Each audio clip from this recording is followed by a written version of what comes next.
ಆತ್ಮೀಯರೇ, ನಾವು ಇವತ್ತಿನ ದಿವಸ HSR ಲೇಔಟ್ನ ಗಾಯತ್ರಿ ಮಂದಿರದಲ್ಲಿದ್ದೇವೆ. ಬಸವೇಶ್ವರ ಗಾಯತ್ರಿ ಮಂದಿರ ವಿಶೇಷವಾಗಿದೆ. ಇಲ್ಲಿ ಗಾಯತ್ರಿ ಮಂದಿರದ ಒಳಭಾಗಕ್ಕೆ ಘಂಟಾ ಮಂಟಪಕ್ಕೆ ನಾವು ಬಂದಾಗ ನಮಗೆ 3 ದೇವರ ಸನ್ನಿಧಾನ ನಮಗೆ ಕಾಣಿಸ್ತದೆ. ಮೊದಲು ಎಲ್ಲ ವಿಘ್ನಗಳನ್ನು ನಿವಾರಣೆ ಮಾಡುವಂತಹ ವಿಘ್ನೇಶ್ವರ, ಎರಡನೆಯದಾಗಿ ಉಮಾಮಹೇಶ್ವರನ ಸನ್ನಿಧಾನ, ಮೂರನೆಯದಾಗಿ ಗಾಯತ್ರಿ ದೇವಿಯ ಸನ್ನಿಧಾನ. ಈ 3 ದೇವರಲ್ಲಿ ನಾವು ಪ್ರಪ್ರಥಮವಾಗಿ ದರ್ಶನ ಮಾಡಬೇಕಾಗಿರ್ತಕ್ಕಂತಹದ್ದು ವಿಘ್ನ ನಿವಾರಕನಾಗಿರ್ತಕ್ಕಂತಹ ಶ್ರೀ ಮಹಾಗಣಪತಿಯ ಸನ್ನಿಧಾನ. ಬಹಳ ಅದ್ಭುತವಾಗಿದೆ. ಗಣಪತಿ ಚತುರ್ಭುಜಧಾರಿ, ಕೈಯಲ್ಲಿ ಪಾಶಾಂಕುಶವನ್ನು ಹಿಡಿದವನಾಗಿ, ಎಡಭಾಗದ ಕೈಯಲ್ಲಿ ಮೋದಕವನ್ನು ಹಿಡಿದು ಅಭಯವನ್ನು ಕೊಡ್ತಾ ಇರತಕ್ಕಂತಹ ಗಣಪತಿಯ ದರ್ಶನವನ್ನು ನಾವು ಇವತ್ತಿನ ದಿವಸ ಮಾಡಿಕೊಂಡ್ವಿ. ಜೊತೆಯಲ್ಲಿ ವಿಶೇಷವಾಗಿ ಗಣಪತಿಯ ಸುಪ್ರೀತಿಗಾಗಿ ಇವತ್ತಿನ ದಿವಸ 108 ಕುಂಭಾಭಿಷೇಕವನ್ನು ಮಾಡಿದ್ದಾಗಿದೆ.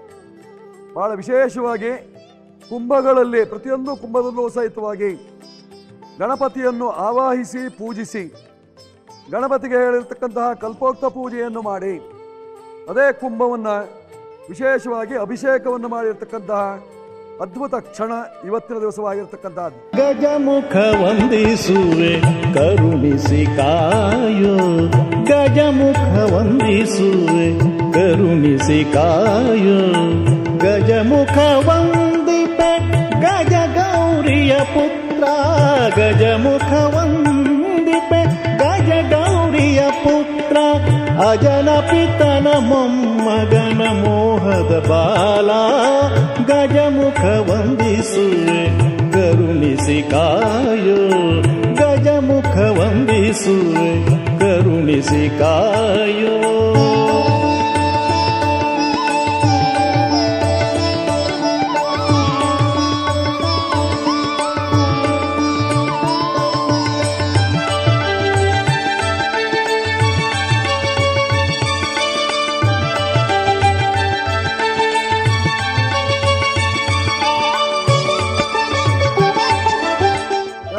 ಪೂರ್ಣ ದೇವರು ಹೇಳುವಂತಹ ಒಂದು ಹೆಸರು ಇರ್ತಕ್ಕಂತಹದ್ದು.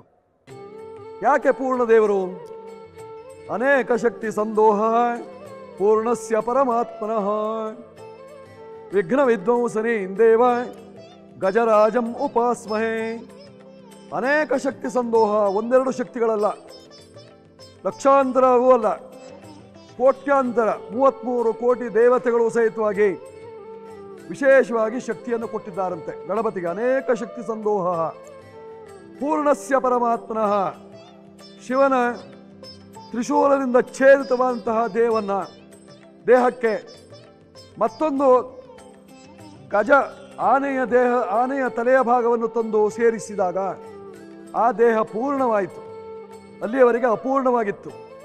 ಆ ಆಗಿದ್ದರಿಂದ ಪೂರ್ಣಸ್ಯ, ಇಲ್ಲಿ ಹೇಗೆ ಅಪೂರ್ಣವಾದ ನಂತರದಲ್ಲಿ ಆ ದೇಹದಲ್ಲಿ ಪಂಚಪ್ರಾಣಗಳನ್ನು ಶಿವನು ಕೊಟ್ಟದ್ದರಿಂದ ಪೂರ್ಣನಾದನಂತೆ ಪೂರ್ಣ ದೇವರು. ಪೂರ್ಣಸ್ಯ ಪರಮಾತ್ಮನಃ ವಿಘ್ನ ವಿದ್ವಂಸನಿ ಇಂದೇವ, ವಿಘ್ನಗಳನ್ನೆಲ್ಲವನ್ನು ದೂರ ಮಾಡುವಂತಹ ದೇವರೇ ಅನುಗ್ರಹ ಮಾಡಿರ್ತಕ್ಕಂಥದ್ದು. ಇನ್ನು ಮೇಲೆ ಎಲ್ಲ ವಿಘ್ನಗಳಿಗೂ ಸಹಿತವಾಗಿ ಪರಿಹಾರ ಮಾಡುವಂತಹ ದೇವರಾಗು, ಎಲ್ಲ ವಿಘ್ನಗಳನ್ನು ಸಹಿತವಾಗಿ ದೂರ ಮಾಡು, ವಿಘ್ನ ಗಣಗಳೇನಿದ್ದಾವೋ ಆ ಗಣಗಳಿಗೆಲ್ಲರಿಗೂ ಸಹಿತವಾಗಿ ಅಧಿಪತಿಯಾಗೋ.